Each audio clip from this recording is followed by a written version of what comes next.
नमस्कार। हाल ही में चंडीगढ़ को लेकर एक ऐसा बिल लाने की बात हुई जिसने एक बड़ा राजनीतिक भूचाल ला दिया, खासकर पंजाब में। केंद्र सरकार के इस एक कदम ने दशकों पुरानी एक बहस को फिर से जिंदा कर दिया। तो हुआ ये कि केंद्र सरकार एक बिल लाने का सोच रही थी जिससे चंडीगढ़ पर उसका एडमिनिस्ट्रेटिव कंट्रोल और ज्यादा बढ़ जाता। बस इसी प्रस्ताव पर पंजाब सरकार और खासकर मुख्यमंत्री भगवंत मान ने जोरदार विरोध जताया। चलिए इस पूरे मामले की तह तक चलते हैं, समझते हैं कि इस बिल में आखिर ऐसा था क्या, इसके खिलाफ इतना विरोध क्यों हुआ और इसके पीछे का गहरा ऐतिहासिक कनेक्शन क्या है। तो सबसे पहले बात करते हैं उस बिल की जिसने ये सारा विवाद खड़ा किया।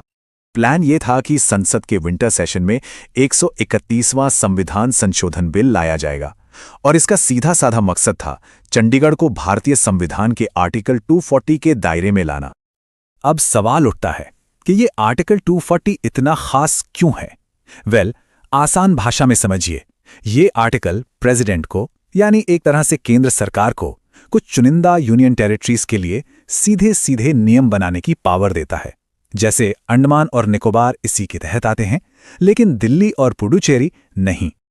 अगर ये बिल पास हो जाता तो बदलाव बहुत बड़ा होता। देखिए, अभी चंडीगढ़ को एक एडमिनिस्ट्रेटर चलाते हैं, लेकिन आर्टिकल 240 लागू होने के बाद केंद्र सरकार वहां एक लेफ्टिनेंट गवर्नर यानी एलजी को नियुक्त कर सकती थी। मतलब शहर पर सीधा सेंट्रल कंट्रोल और कानून बनाने की पूरी ताकत भी केंद्र के ही हाथों में चली जाती। अच्छा, ये तो हुई बिल की बात। अब आते हैं दूसरे बड़े सवाल पर।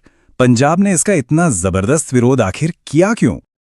देखिए, पंजाब के लिए ये सिर्फ एक कानूनी बदलाव का मामला नहीं है, ये उनकी हिस्ट्री, उनकी पहचान और उनके अधिकारों का सवाल है।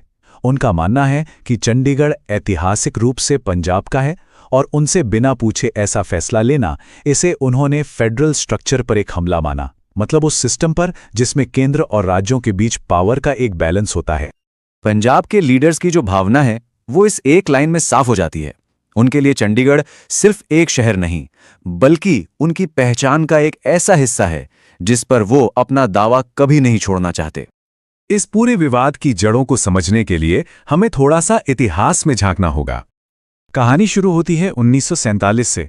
जब बंटवारे में लाहौर पाकिस्तान चला गया तो पंजाब के लिए एक नई राजधानी के तौर पर चंडीगढ़ को बसाया गया। लेकिन 1966 में जब पंजाब से अलग होकर हरियाणा बना तो चंडीगढ़ को दोनों की कॉमन कैपिटल और एक यूनियन टेरिटरी बना दिया गया। ये एक टेम्पररी अरेंजमेंट था जो आज तक चल रहा है। बात सिर्फ एडमिनिस्ट्रेशन की नहीं है, चंडीगढ़ को कल्चरली लाहौर की विरासत को आगे बढ़ाने वाले शहर के तौर पर देखा जाता है। इसलिए इसका स्टेटस पंजाब के लोगों के लिए एक बहुत ही गहरा इमोशनल और पॉलिटिकल मुद्दा बन जाता है। तो जब चारों तरफ से इतना विरोध हुआ तो केंद्र सरकार को अपने कदम पीछे खींचने पड़े। भारी पॉलिटिकल प्रेशर के बाद होम मिनिस्ट्री की तरफ से ये सफाई आई। लेकिन यहां एक बात पर गौर करने की जरूरत है, बिल को पूरी तरह से रद्द नहीं किया गया है, सिर्फ टाला गया है। मतलब ये मुद्दा भविष्य में फिर से उठ सकता है।